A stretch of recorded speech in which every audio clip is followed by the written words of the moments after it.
Welcome, everyone. I'm really happy to see you here. The room is really full. I wasn't expecting so many people. I didn't think people like Angular so much.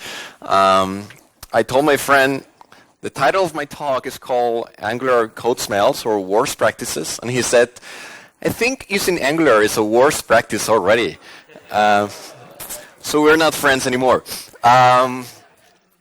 If there's something you should know is that I am from Colombia.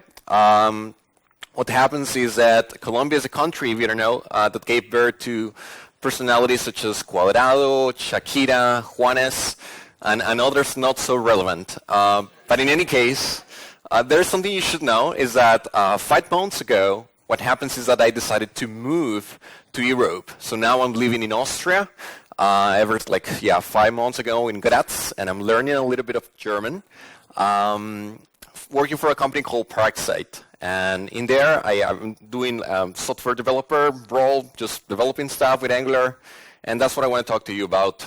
But other than that, also when it comes to communities, I also did a lot of things in Colombia, such as Angular Medellin, and also NG Colombia, a conference for Latin America for Angular. In any case, you should know that I'm a Google developer expert.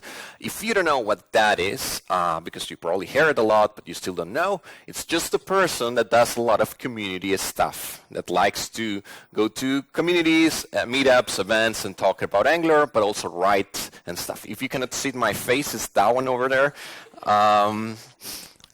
And if you, in the audience, would like to become a Google developer expert, just reach out to me. A lot of people reach out to me after conferences saying, hey, I would like to know more about the program. I would like to be a Google developer expert in web technologies, Angular, you name it. Just reach out to me. I'll be more than happy to nominate you. In fact, in the past year, I already nominated 4 people, and they become Google developer experts as well. So perhaps the next one is in this room. If you want to follow my content, you can find me on Twitter with JD Juan. And let's get started. So the first thing you need to know is the problem. It's what problem is this talk going to solve for you? And the problem is that developing Angular applications feels like this. You just give it a try, and then it doesn't work, and you keep Googling, and it's just complicated and cumbersome. And then, if you try this, it's super complicated. Well, even sometimes when you're searching for a bug, like in Google, like how to solve this thing with Angular, all you get is AngularJS solutions, which is even worse. It's even worse when you don't know those are different frameworks. Like, oh, right. Yeah, this version from 1 to 2 was really traumatic for some of us. It was like when my wife told me, like, Juan, you're not the same person as when we met. And I'm like, well, that was version number 1. I'm version number 2. I'm a prick now. Just live with it. No, except that I don't really have a wife. I'm sorry. In any case, sometimes you're reviewing Angular code, and this is what you find. So you just Googling or searching your PR, and you find something like this. Sometimes you find something like this, and you're like, whoa, what's that? And in this talk, this is exactly what we're going to take a look at. These right there are called code smells.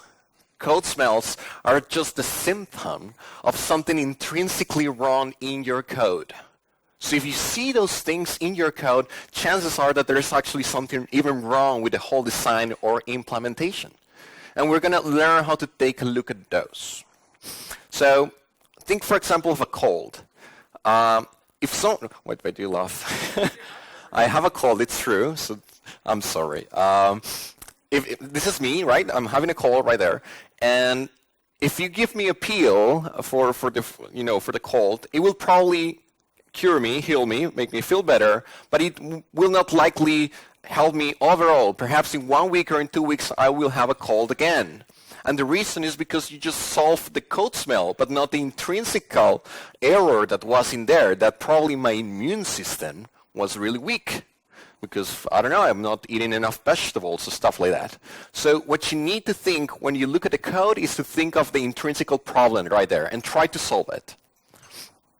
To do it, we're going to play a game. Not like Jerry Butler in 300, which is quite exciting, but this game is called Can't You Find the Underlying Problem?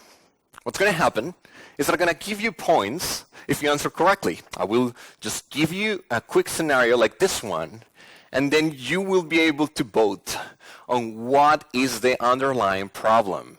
I will give you 2 options, and then you have to pick one of them. In order to vote, you will raise up your hand with a palm or a fist, and that's all you have to do. All right? So we're going to do a dry run. We're going to test it out. Finish the sentence. When it comes to animals, I prefer dogs or cats. Go ahead, vote. Okay, good. That's pretty nice. Unfortunately, I see a lot of palms. I like cats more, and they're much cooler. But yeah, that's exactly what we're going to do today, and this is going to play out. It's going to be quite interactive. I'm going to perhaps ask you questions as well, so it's going to be really cool. Number 1, it's this one right here. So you're looking at the code and you find this. How do you solve this?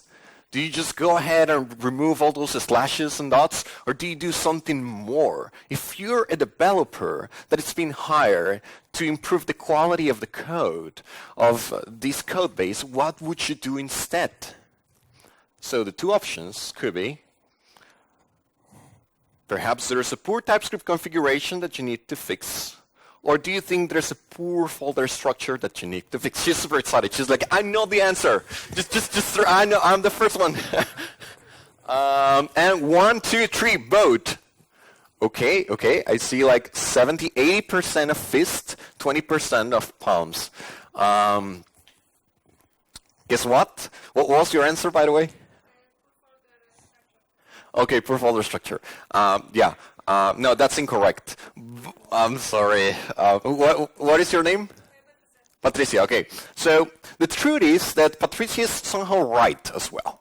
You could have a folder structure that is poorly designed or implemented, but that won't necessarily fix the amount of relative folders that you will have in your project. Because if a project is too big, there's not much you can do about it. You will have to nest your folders.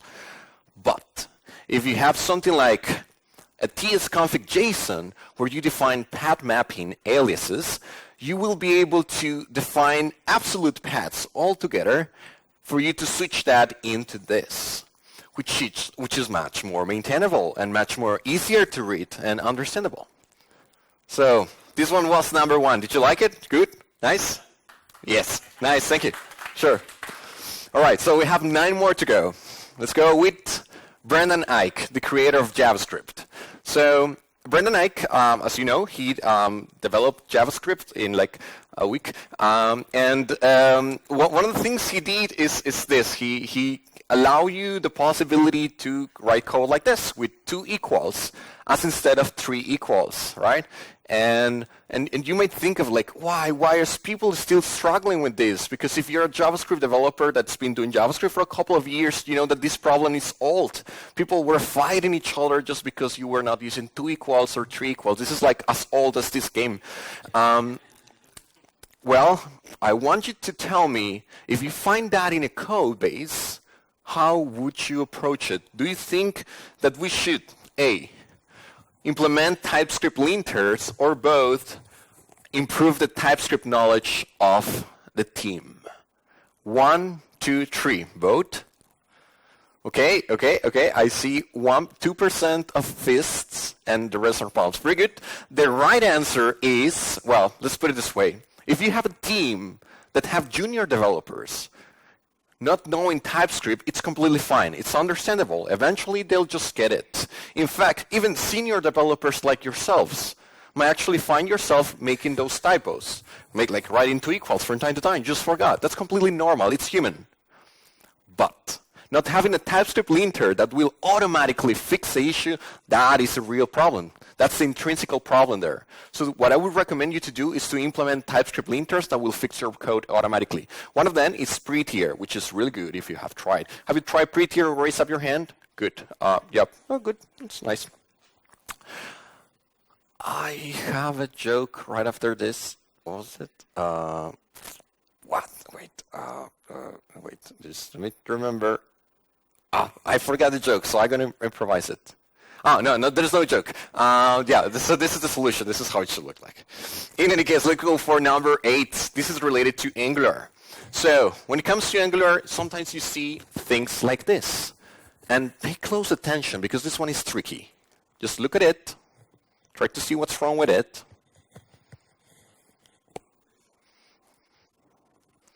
What is wrong, right?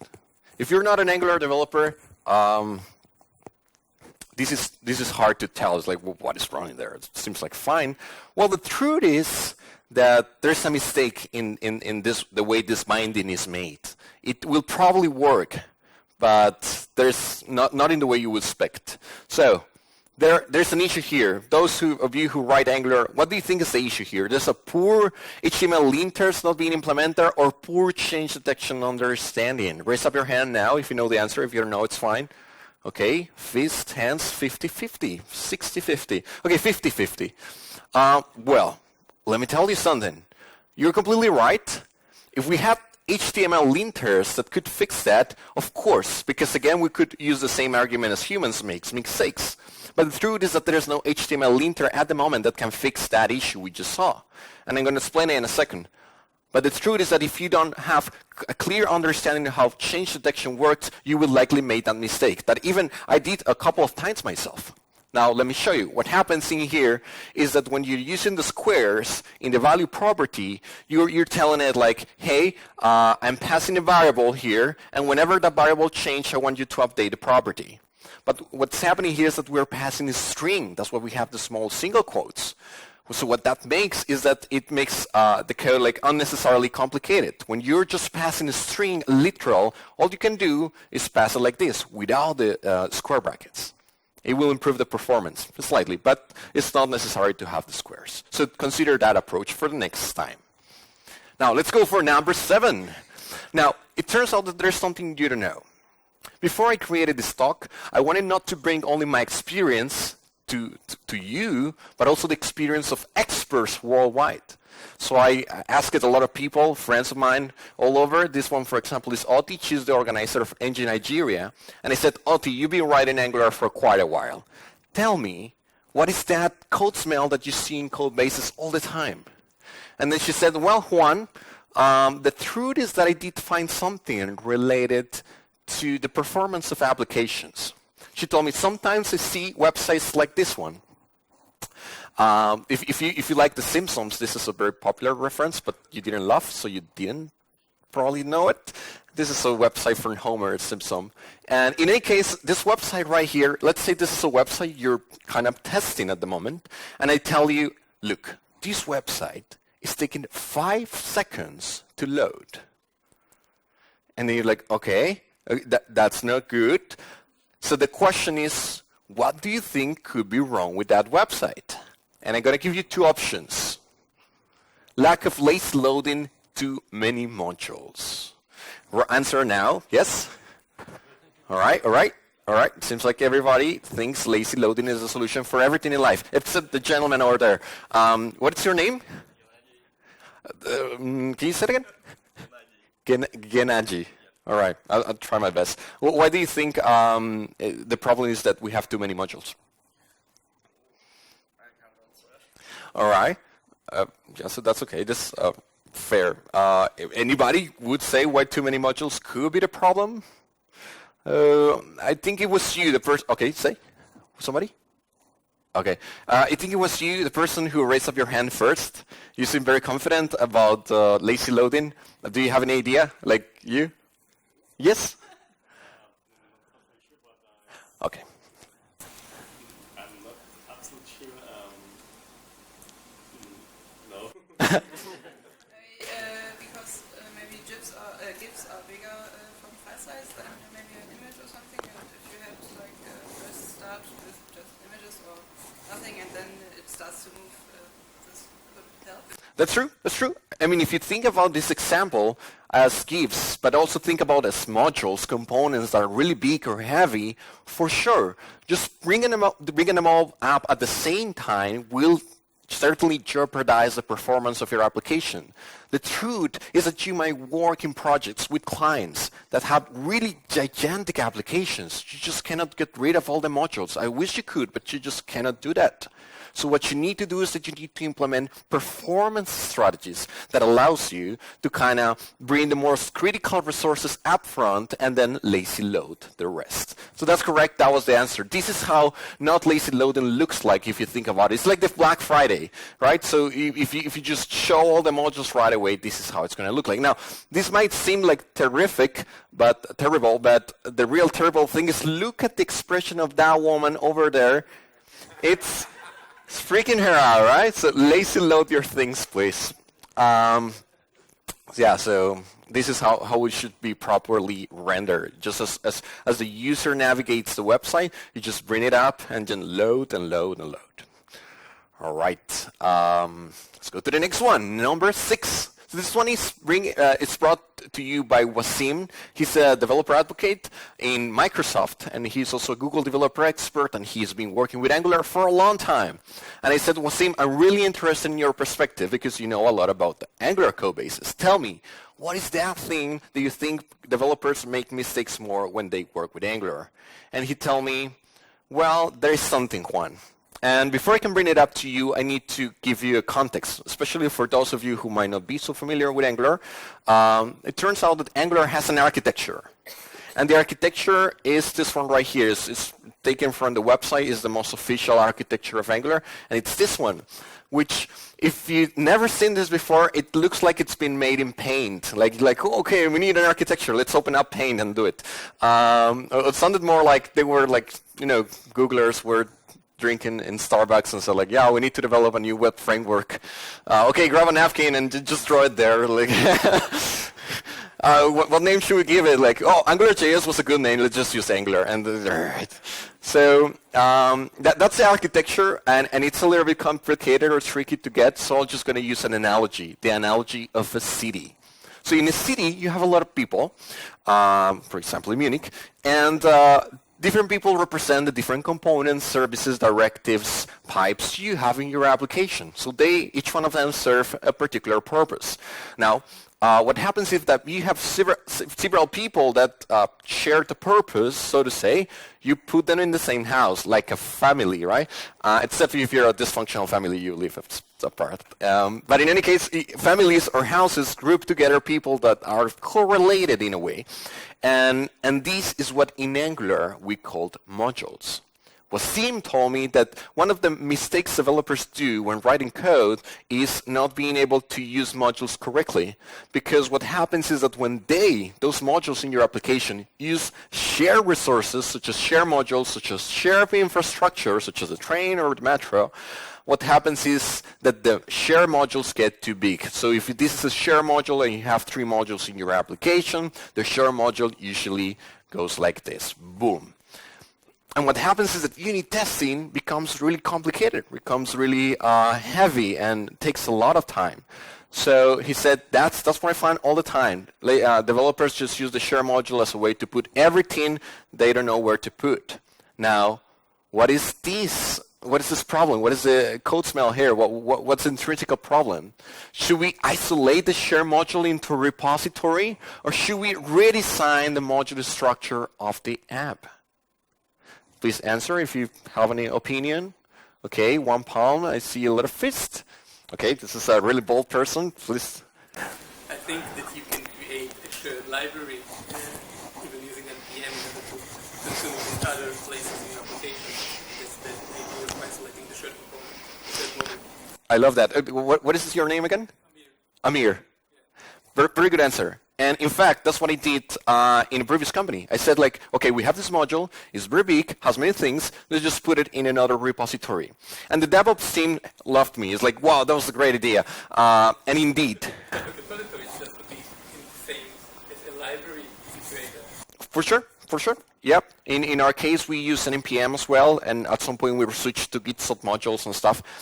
The thing is that since this library or structure or this module was required by all these other modules, it just makes things more complicated. Apparently, what we were doing wrong is not implementing the single responsibility principle correctly, because this module was doing so many things. So what we needed to do is to redesign this module so we could break it down into more things. And this is something that if you're working with Angular, you will likely see very often. So think about this. I had another joke here. Oh my God.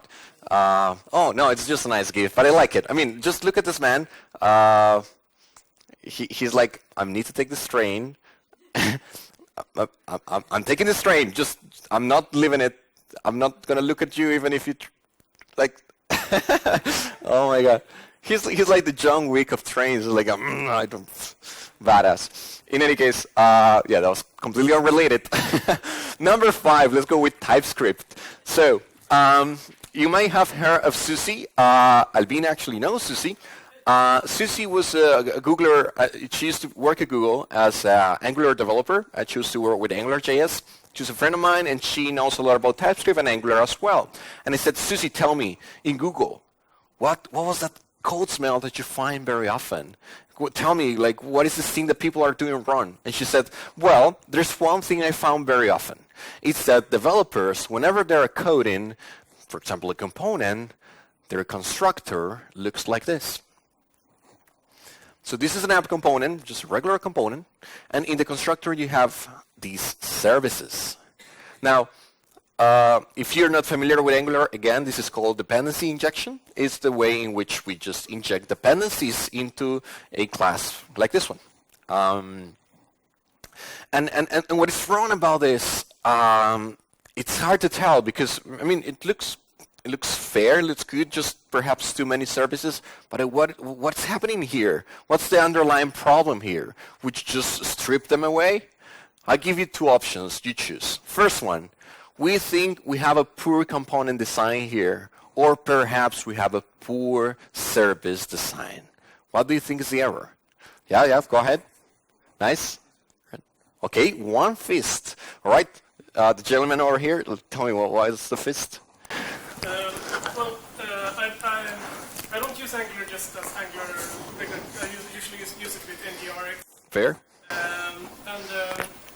From my point of view, I only inject basically the store into the module, and the services are pure API.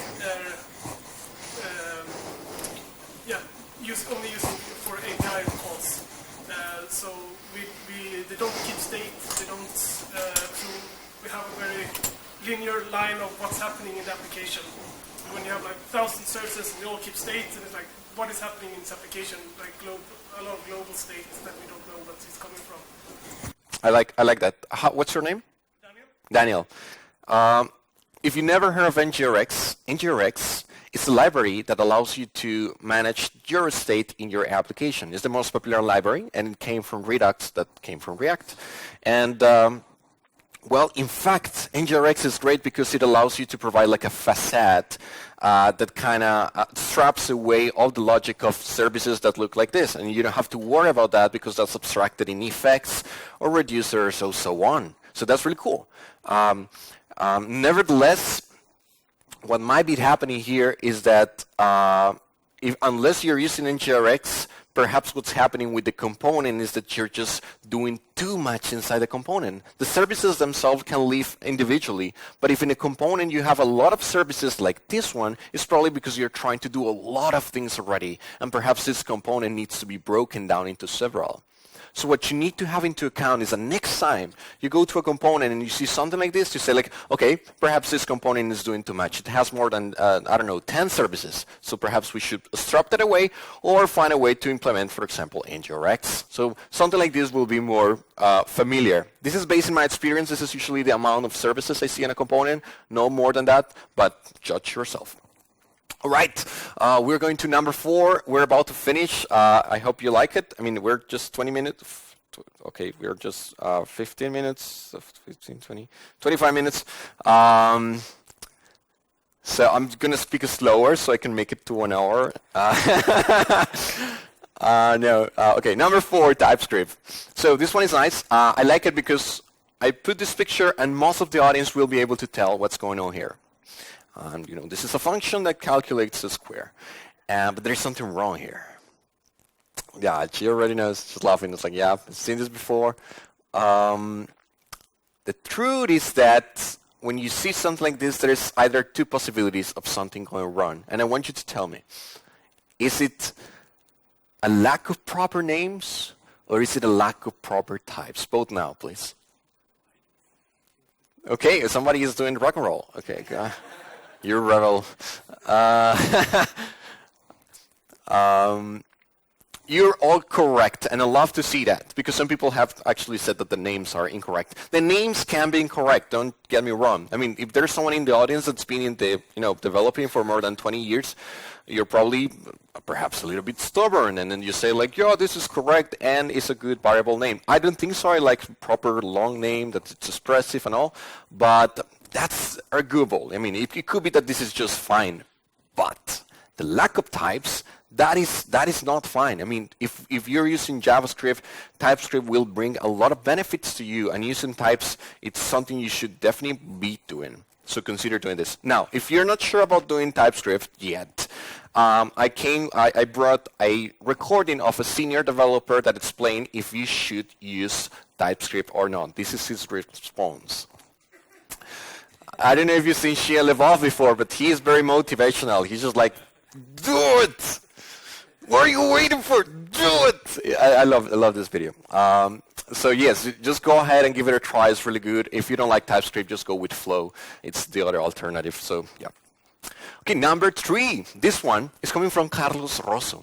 As you can hear by the name, he is actually Colombian. He's a friend of mine. I met him in Bogota, and he works at TopTal. And he told me, Juan, let me tell you something. There's one thing I find in Angular code bases that most developers don't get right. And if you ever worked with RxJS, you will know what I'm talking about. But not everybody has worked with RxJS. So I want to be empathetic with you. I want to know how many people has worked with RxJS. Raise up your hand. Okay, not everybody. That's fine.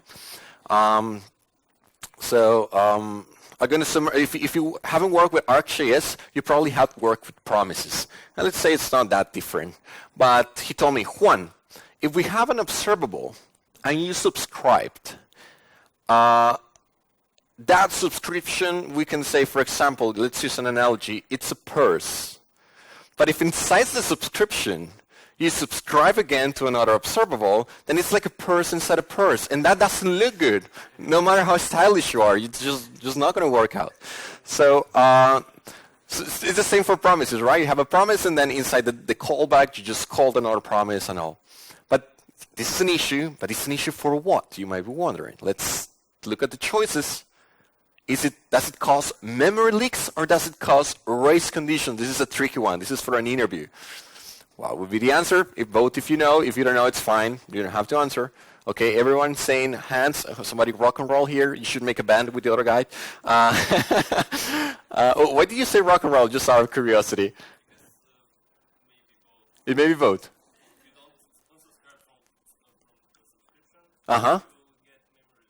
That's true. That's true. And race conditions because? Yeah, you don't know what's going to happen first, right? Technically. Good point. Nice. Well, let me tell you the truth. Well, what happens is that, in fact, you could have both in rare scenarios. I would say in the 80% of scenarios, what you might likely have is memory leaks for sure. Because what happens is that when you have a subscription inside of subscription, you lose track of this subscription and you cannot unsubscribe later on. So what this is going to happen is that as you don't have control, you don't know what's happening with your memory. Perhaps this is too technical and too up there, but perhaps some of you can follow. What I'm saying is that whenever you're working with observables, instead of subscribing inside of subscription and all, just use the operators. Operators such as switch map can make your life much easier and can improve the quality of your code. Perhaps for some of you who might be familiar with RxJS, this is a snippet of code that uses switch map. Does it has laser? Yeah. Perhaps this one is called get friends right here. And it takes an ID and what it does, it defines an observable called friends. What it does is calls a service that calls gets an user given its ID, which is this one, and then later on pipes another observable. How? It just uses the switch map operator that takes a user that is returned by the service, and then later on it calls another method from the same service called getFriends, where you just search for the user friends. And then all this observable is brought here, and then you subscribe to it, where you finally get the data. Perhaps that was too much for some of you, like, what the? But yeah, this is RxJS. This is how kind of a code looks like in RxJS. If you have questions about RxJS, I can help you out later. But yeah, this is like a snippet of code. Number 2, we're about to finish. Next to last one. This one is brought to you by Majid. Majid, he's actually from Norway. He is one of the co-organizers of NG Vikings. He's also a friend of mine. He writes a lot about PWAs. And of course, he knows about Angular as well. And I said, Majid, tell me, what is that thing you find in code bases that developers do wrong? And he said, take a look at this. And I want you to all read this for a few seconds. Just take a look. Just to give you clarification, these are 3 modules. So this one right here is a module, this one right here is a module, and this one right here is another module. And there's something wrong in there, but it's not easy to spot. Ooh, that could be.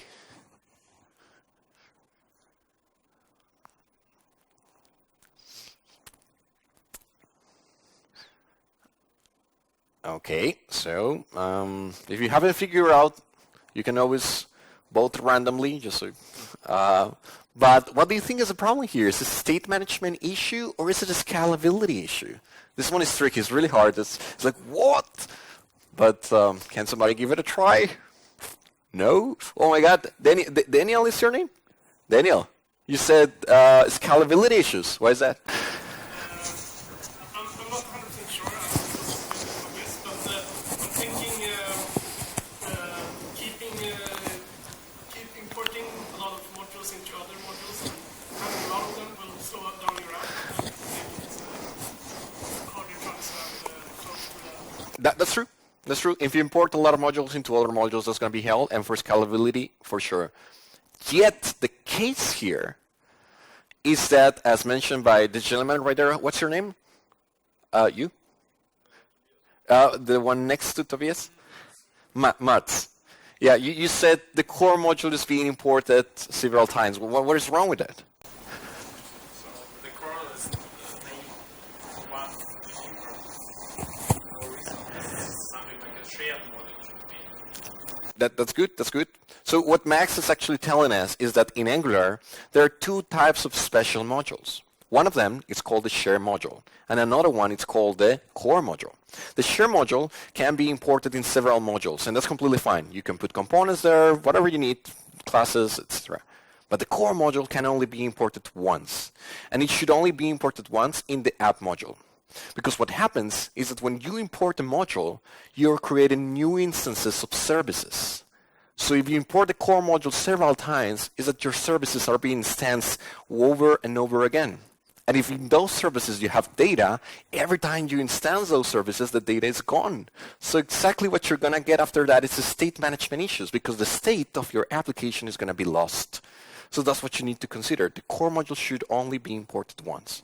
And that's how you fix it. Just remove it, right? So just make sure you only put the core module in the app module. And that's really key. It might seem subtle, but it's actually a big concern. So take that into account. You have a question over there? Is it only a core module that has this problem, or are all modules affected by this? A great question. What is your name?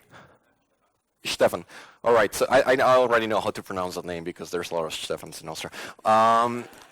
In any case, Stefan, that's correct. The truth is that the core module is just a convention, so there's nothing special about the core module. It's just that the fact that it affects all the modules. So if you import a module once, it will only be instantiated once, independent of the name, but the core module is just a convention.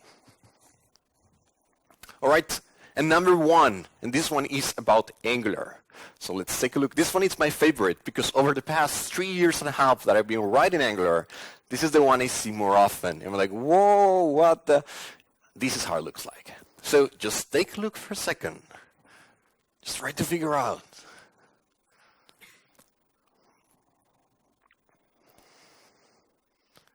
All right, there's something perhaps wrong in there, but it's hard to spot.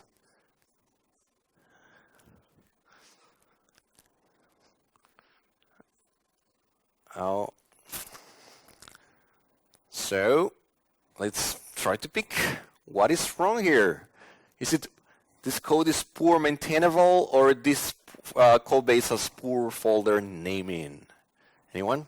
Hands? I see hands. I see one fist over there. One hand. Okay. There's a person that's really bold, and all of you have been really bold to participate, but why do you think this is a poor folder naming? Because this component was inside the service folder. Uh-huh. Yeah, it looks like it's inside it, but it's not. Then you switch your boat. Okay. Okay, that's good. That's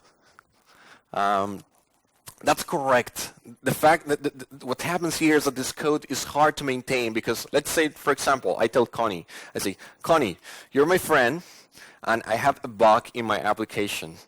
And then I said, the bug is in the footer. So I asked Connie, where would you search for the bug? In which of these folders would you search for the bug that is in the footer?